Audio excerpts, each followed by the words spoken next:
Hey guys, welcome back to some more reviews. Welcome back to the Friday the 13th Marathon reviews. And we are nearing the end of the reviews, unfortunately. It's been a lot of fun going back and watching these Jason movies again and giving you guys my opinions on them. Uh, you probably won't be seeing any more Friday the 13th videos, at least for a long time. Um, I just thought it'd be a fun idea just to do this in the Halloween series and like refresh the reviews. Not only are you getting better quality, but you're also getting an updated opinion. So it's been really fun going back and watching these movies again. I mean, I can watch Jason movies, even the bad ones. I can watch them on like any day because they're really good. It's a good franchise, man. I mean, I love most of the movies. Think about it, only like two of them that I don't really like that much. And this is another movie that I've covered a lot of times in the past. I think this is my fourth review on this movie. So this has been a movie that I've talked about a lot of times before. One of those reviews is still up, my older review. So you guys can watch this one or that one. It's up to you guys. This one just got better quality and kind of my updated opinion on the film. But they're talking about Freddy vs. Jason, which came out in 2003, gets a 5.7 on IMDb, and was directed by Ronnie Yu, who is the same director as Bride of Chucky. Now, Bride of Chucky I actually think is a pretty decent movie. I don't hate it as much as other people do. But I actually think Bride of Chucky is a decent movie. I don't think it's that bad. This movie I actually enjoy quite a bit. And yeah, it has problems, and I know nowadays this movie doesn't really get the greatest reviews. People say it's meh, or that it's really bad, Freddy vs. Jason movie. The way I see it is you have Freddy and Jason fighting at the end, and actually they fight like 3 times in this movie. I think, probably I would say around two times. In reality, there's one in Jason's world and one in Freddy's world, so that was pretty equal. But I thought for the movie, just having that idea alone is just really amazing. And I remember as a kid, this was always just one of the movies that I would pop in along with Jason X. I think I grew up with this and Jason X and AVP and, those really early 2000s, late 90s type movies. I used to watch them a lot growing up, and this was one of my favorite movies to watch. And so obviously it's nostalgia, but that's not the only reason why I really enjoy the movie. I think the movie looks awesome. I actually like that look by Ronnie Yu. He kind of has his own cinematic feel with movies. They're very blue, grayish type of thing. But I think that's really a stylistic choice. I thought that looks great. People say it looks shitty. I think it looks great. I love Robert Englund in the movie. This is probably one of the best movies with Freddy Krueger in it. This is easily one of the best movies with Freddy Krueger in it. I like how they keep things surprisingly practical. I mean, there are a few bad CGI effects, but if you think about it, most of the death scenes and gore is practical, so I appreciate that. I like the dream sequences. We'll get into the story, though, real quick. So the movie starts out, Crystal Lake, this girl is being killed by Jason, but you end up finding out that Jason is dreaming because this girl kind of morphs. And it isn't really a great effect where she morphs into different people, like different teen counselors. It's not the best effect, but it didn't look totally horrible, at least to me, anyways. And you found that Jason is dreaming. Freddy Krueger is, pretending to be his mom and tell him that he needs to go to Elm Street to spread the fear on Elm Street. Freddy basically resurrects Jason to go kill some people on Elm Street so that he can get his powers back, because you have an awesome montage in the beginning of the movie of all the Freddy movies in the past, and it's a really great montage. Has footage from pretty much the first, I would say, 6 Freddy movies. It has footage from all those movies, which is pretty awesome. And Freddy Krueger in this movie looks cool. He has this monster look to him, and there's points in the movie where he gets so angry he looks like a demon. And I just thought Freddy Krueger's movie was badass. Really good job from Robert Englund in this movie. This is the last time that he would play Freddy Krueger in a movie, and I thought he did fantastic in this film. But Jason goes to Elm Street, starts murdering some kids, and these people start remembering Freddy, thus giving Freddy some power. And basically, Jason is on this killing spree, and Freddy thought maybe he would just kill a couple people and then go back to Crystal Lake. Obviously, Jason's not having that. There were survivors, so Jason's mission is to go after these survivors. Meanwhile, Freddy is pissed that he wants to get some kills, and you have some pretty much stuff going like that. And you have these teens that are involved, and Basically, it's Freddy and Jason trying to pick these teens off one by one. They're kind of caught in the middle of this, and by the end of the movie, Freddy and Jason are fighting like 2 times. So I thought for a basic plot that was good. I mean, there were what, like 70 scripts for this movie. This movie was in development hell for over, I think, 2 decades. Like, the first talks of Freddy vs. Jason movie was like 1985 or 86 or something like that. And then in 88, they were going to try and make it, but that didn't work, so they ended up making Friday the 13th Part 7, The New Blood. And then around Jason Goes to Hell, I think they were trying to get that going, but didn't happen. And then in the late 90s, they were trying to, pretty much all through the 80s and 90s, they were trying to get a Freddy vs. Jason movie made. And there were thousands of scripts made. I mean, there were scripts involving cults. There was one by Peter Jackson himself, yes, the director of Lord of the Rings trilogy and the Hobbit trilogy, made a script that I heard wasn't really that great. I mean, it was interesting sounding, but on paper, but like, I just didn't know how they pulled it off in a movie. But this movie had like 1,000 scripts involving cults, involving supernatural means, involving ghosts and ghost stories. So this was a very basic plot. You know, Freddy resurrects Jason. Jason's killing too many people. Freddy wants his body count back. So him and Jason end up having beef and fighting. I mean, that's a very, very basic plot.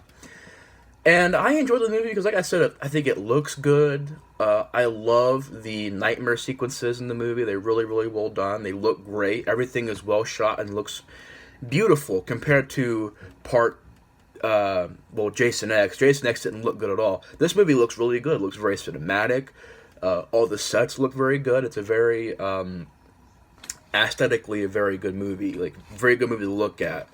I thought the cinematic soundtrack was a little lacking, but the actual, like, music soundtrack with the rock tracks and stuff like that, like the movie starts with this awesome badass rock song and the movie ends with this great song. So like the actual like rock songs and rap songs, the actual songs they got for the movie was really awesome, but the cinematic score wasn't really that great. To get into the positives, like I said, man, some great gore, some great kills, which I'll get into in a second. I would say, I'm not going to say that. I'm going to go for the bad, the negatives, because they really are the negatives. There are some surprising things in this movie. There are some different things in this movie. I can at least appreciate they tried taking Jason down a different route. I can at least appreciate that, but the way they did it was not very good. Freddy is awesome in the movie. You have, it's a very fast-paced movie. You have some action in this movie, some action sequences, which is pretty different. You have just a very fun atmosphere, very fun time, very fun atmosphere. There's blood, there's gore, there's mayhem. You have possibly one of the bloodiest third acts ever put on film. So it has a great list of stuff that's going on in the movie. The bad stuff is Jason in this movie. Jason in this movie, played by Ken Kersinger, is awful. This is probably my least favorite Jason of all time. Because, you know, I don't blame Ken Kersinger. He's a cool guy, nice guy. Seen interviews with him. Wonderful guy. I think it was the fucking... whoever was saying that Kane Hodder was too fat to play Jason.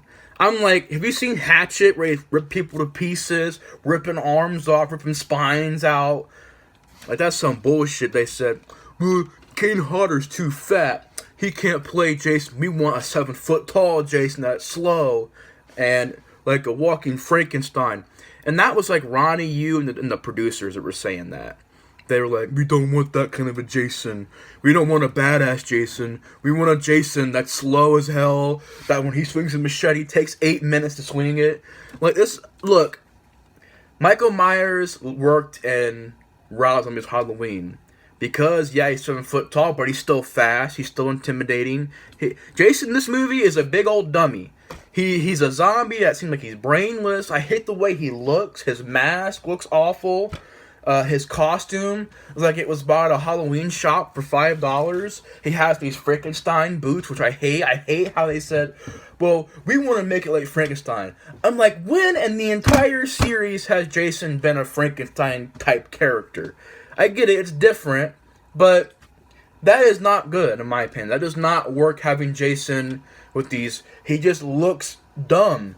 And Freddy Krueger is over here calling him a dumbass, an asshole, like making fun of how slow and dumb he is. I'm like, this is not. And most of the time, Freddy Krueger is whipping Jason's ass in this movie. Jason maybe gets what? In the final fight, what? 4 hits on the Freddy Krueger? While Freddy Krueger is slicing and dicing. So that was like. They said that the filmmakers were like, oh, we wanted to make the film equal. We didn't want to give Freddy or Jason too much. I'm like, yeah, bullshit. You had Freddy Krueger over whipping his ass for the entire movie. So yeah, I don't like Jason in this movie. I'm not gonna blame Ken Kersinger because he's a cool guy. He did what he was asked to do. I blame the producers and Ronnie Yu, or I'm not even gonna blame them. It's just the group decision of making Jason a Frankenstein type character is not anything close to what Jason was. Hell, people say this movie sucks. I'm like, Jason, this movie is badass. Think about it. This is how you do that whole combo thing right. What do they say? John Rambo and like a couple other of the people. What did Derek Mears say he inspired from? But he took these like different characters and kind of put them together to make this badass survivalist Jason, which I thought was really well done. People are like, oh, he sprints. I'm like, he runs in the first 5 movies. He sprints in part 4. But yeah, we'll get to that when we get to this movie. But yeah, at least Jason in this movie is fast. He's intimidating. He looks good. The mask looks awesome. The outfit looks cool. You know, this Jason, I think, even would fight this Freddy Krueger and do a good job. But Kane Hodder was wanting so bad to make this movie, and New Line just was like, nah, we don't want him. He's too fat. I'm just like, really, bro? That's so disrespectful, man.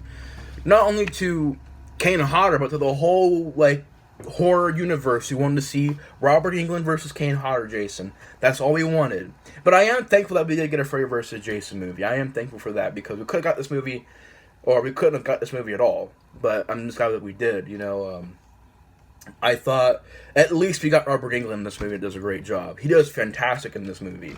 But, you know, there are times where you wonder, man, like, Kane Hodder being pissed off, chucking Freddy through walls and chucking him through ceilings. Like, you could do all that with Kane Hodder.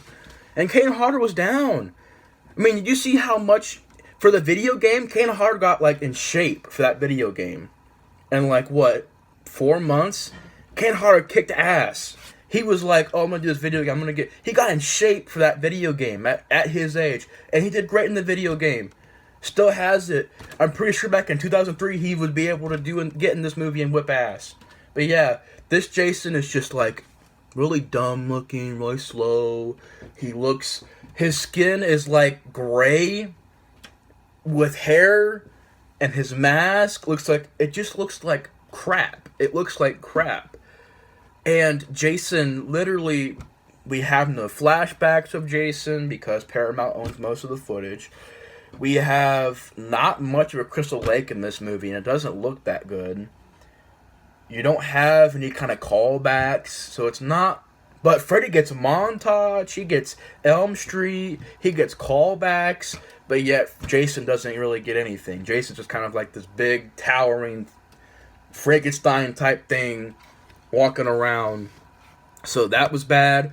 Also, the teens in this movie are awful. There are some of the worst teens in both franchises. Because, to me, the only decent teen was the lead. Laurie, played by Monica Keena. Now, I know she was going to be Night of the Demons, the remake. I said the movie was okay. I haven't seen that movie in so long, though. She was decent. I just thought she was pretty decent, and she's beautiful. But everybody else, like the lead guy, I did not like him. His lines were awful. Will, played by Jason Ritter, I didn't think he did a good job. I didn't like the nerd character. They like made a stereotypical black person in this movie. She's just there for comic relief. I'm like, really? You're gonna put that character in there? Like, really? Generic teens, pretty much. Generic teens. I liked Mark, played by Brandon Fletcher, too. He's a good actor. He was in Leprechaun Origins. Probably the only thing that was good in that movie. Yeah, I like Brandon Fletcher. He's good in this movie, too. But everybody else is just awful. Jason is awful. You have some really shoddy CGI. The score. Like, the actual movie score wasn't really that interesting. But, I mean, the good outweighs the bad in my opinion. I still really thoroughly enjoy this movie. Like, I can sit down and watch it, have a fun time. It's not like it's Batman vs. Superman where it's 3 hours of boredom with only one little 5-minute fight. No, this movie has like 2 fights in it. You have some creative stuff, some creative kills, like Jason stabbing through this bed and then he folds the bed up and it breaks the guy's back, or him like stabbing and getting electrocuted and grabs somebody else and shocks him to death. You know, Freddy Krueger killing some people. We have some great dream sequences like where it's the red lighting and, you know, don't mind my little errand boy. You know, pretty much torturing this girl because her boyfriend got killed by Jason. And, like, he pushes his head to this metal wall. Really, really good stuff, man. Some great scenes where the shadow of Freddy Krueger comes up and stabs a guy, but he's too weak to kill him. That's a good scene. I didn't mind the effect also. Didn't look that bad to me. The Freddy Krueger caterpillar scene was actually pretty hilarious. Bad effect, but it was hilarious to watch.